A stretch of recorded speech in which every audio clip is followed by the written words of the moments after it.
दिल्ली की सरकार से दिल्ली खाली करा देंगे। दिल्ली लड़ाई खत्म नहीं हुई, लड़ाई तो शुरू हुई है, लड़ाई तो शुरू हुई है। हमने पहला अध्याय लिखा है संघर्ष का, पहला अध्याय लिखा है।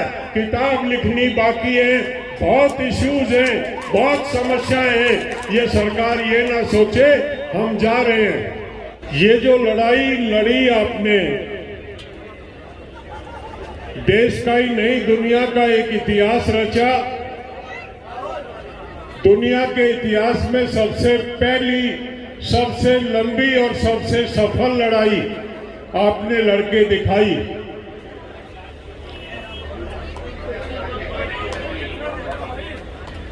आपने एक बड़ी लड़ाई लड़के दिखाई है। मेरे से पूर्व में हमारे साथियों ने कहा ये जीत, ये लड़ाई इतनी आसानी से हासिल नहीं हुई। हमने अपने 750 भाइयों को खोया, उन्होंने अपनी शहादत दी। उनकी शहादत का ये नतीजा कि आज जिस लड़ाई को लेके ये मोर्चे लगे थे, आज फतेह करके हम घर लौटने की तैयारी कर रहे हैं। बड़ी कुर्बानियां दी जाती हैं तब लड़ाई फतेह होती है।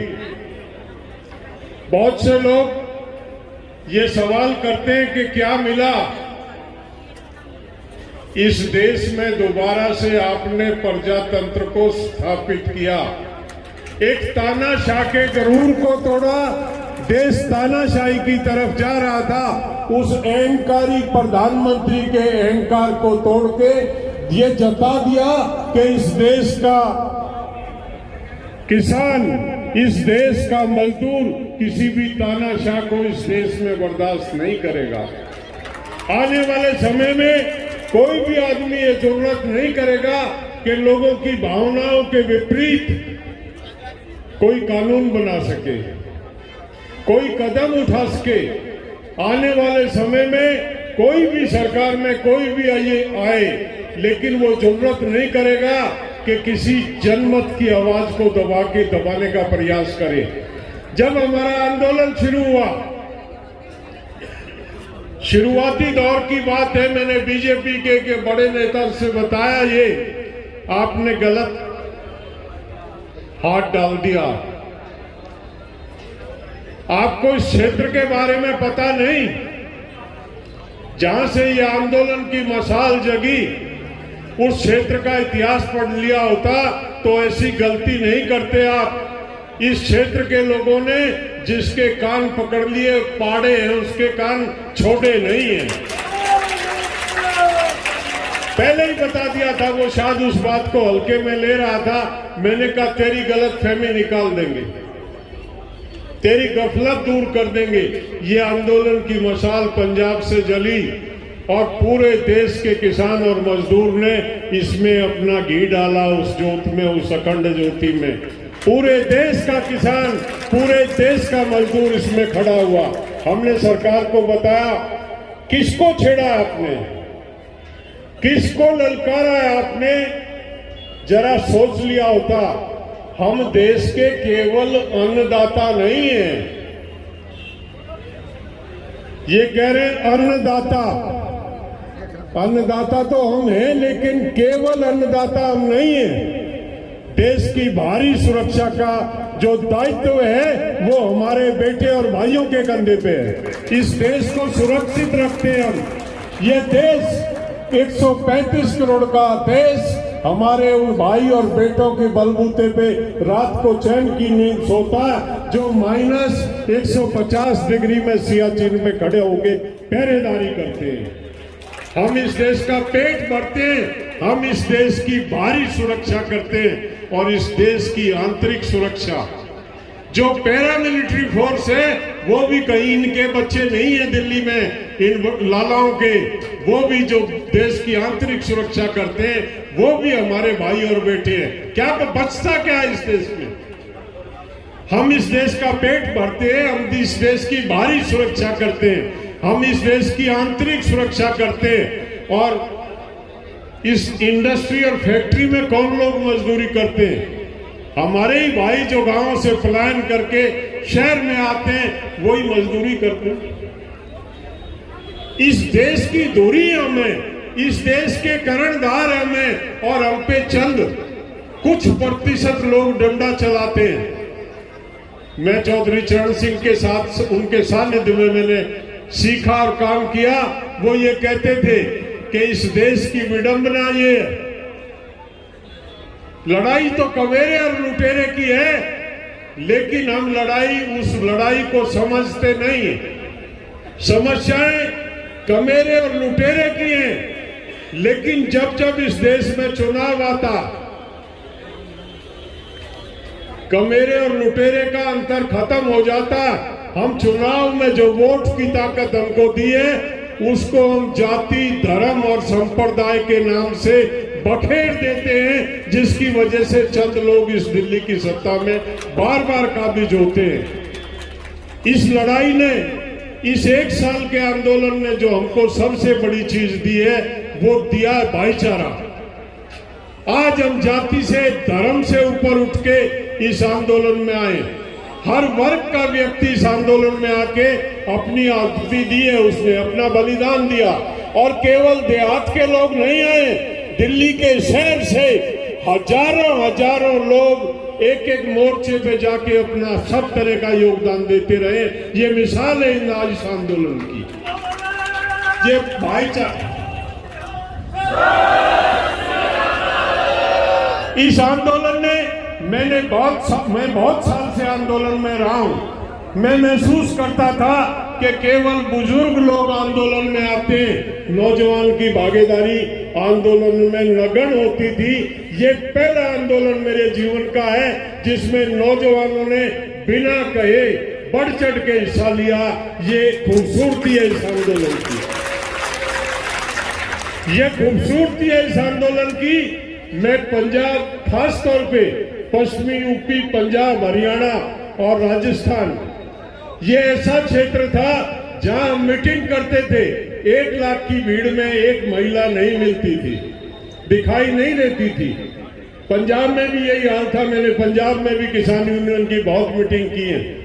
हमारे हरियाणा में, राजस्थान में, वेस्टर्न यूपी में ये आंदोलन, पहला आंदोलन, 50-50 हजार महिलाएं एक दिन उन्होंने अपनी हाजिरी लगवाई है। निरंतर महिलाओं की भागीदारी रही है। ये दर्शाता है कि आज जो सही रूप आंदोलन का होना चाहिए वो निकल के आ गया। और सरकारों को ये आशा नहीं थी। सरकार को यह था कि नौजवान पहले की तरह से उदासीन रहेगा, महिलाओं की हाजिरी 0 रहेगी। ये कुछ बुजुर्ग हैं, ये थोड़े दिन के बाद थक हार के लौट जाएंगे।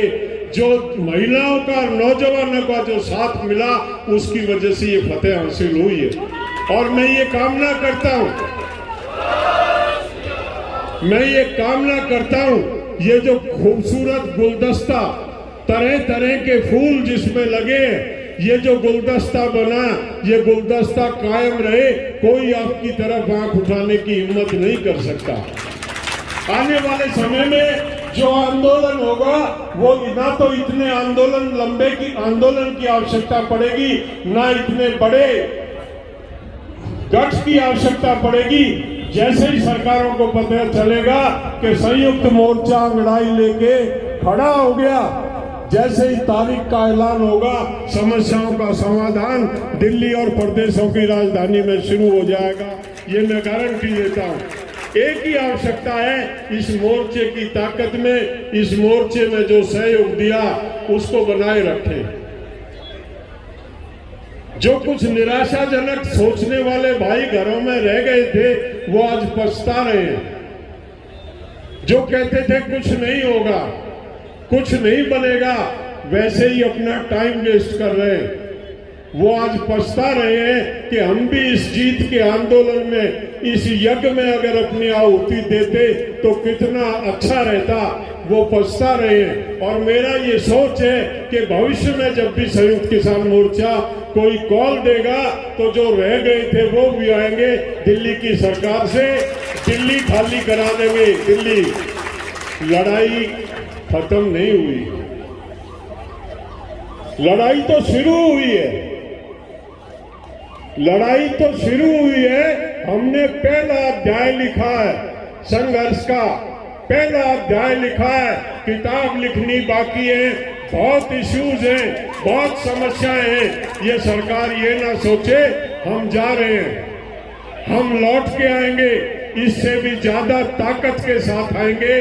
किसान और मजदूर की एक एक समस्याओं का निराकरण कराए बिगर इस देश का किसान और मजदूर अब बैठेगा नहीं। इससे ज्यादा शोषण हम स्वीकार नहीं करेंगे किसी भी किसान और मजदूर का। कोई सरकार अगर जरूरत करती है तो उसको खामियाजा भुगतना पड़ेगा। ये लड़ाई मेरे से पहले योगेंद्र ने और राजवीर जी ने कहा, ये लड़ाई वैसे ही नहीं लड़ी गई। इस लड़ाई में लाखों भाइयों और बहनों, नौजवानों का योगदान जो है, उनकी वजह से इस जीत पे पहुंच पाए। ये जो साथी हमारे यहाँ मेडिकल कैंप में, ये जो बाबे बैठे हैं, अगर इनका लंगर नहीं होता तो संभव ही नहीं था इतने दिन बैठना। जिस मुस्तैदी के साथ, जिस तत्परता से और जिस फराक दिली से 24 घंटे लंगर में जो आया, आंदोलनकारी नहीं, जो सड़क पे भी गुजर गया, हाथ जोड़ के उसको ही कहा भाई लंगर छक के जा, आगे नहीं जाना बिना लंगर छक के।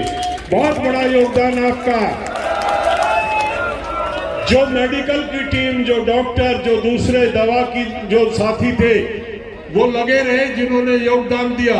ये सोशल मीडिया के भाई, ये कोई बड़े चैनल वाले लोग नहीं है। बड़ा चैनल तो आप देखते होंगे, GTV और भारत, पानी पी पी के हर घूंट में गालियां देता रहा वो। लेकिन इन भाइयों ने जिस तरह से मजबूती के साथ आपके आंदोलन को देश में नहीं दुनिया में पहुंचाया, ये देश का किसान इनका ऋणी रहेगा। ये तमाम साथी, ये दूसरे साथी जो सफाई के काम पे थे, और प्रशासन का हमको बहुत योगदान मिला। क्योंकि कौन है प्रशासन में? प्रशासन में भी कौन है? ठीक है, वो नौकरी करते हैं, सरकार का हुक्म मानना पड़ता, लेकिन वो हमारे भाई बच्चे, हमारे गांव के लोग थे।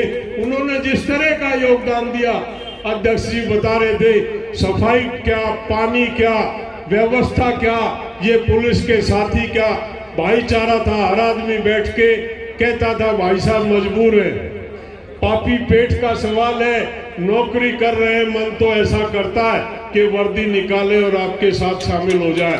धन्यवाद है उन सबका भी, धन्यवाद है उन तमाम साथियों का।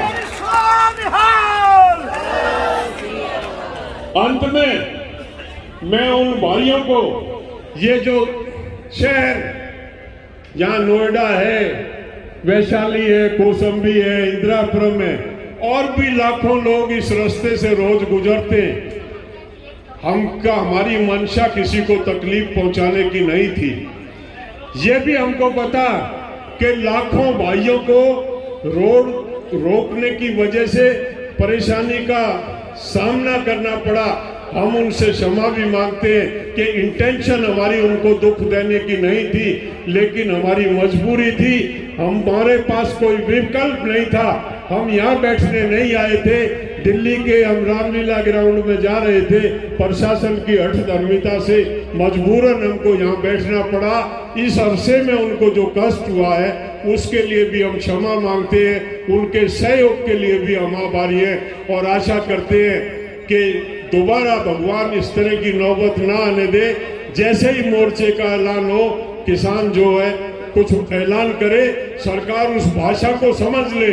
अब की दफे हम बॉर्डर पे रुक गए थे, अगला मोर्चा बॉर्डर पे नहीं रुकेगा, ये सरकार नोट कर ले। धन्यवाद। जय किसान, जो बोले सो निहाल।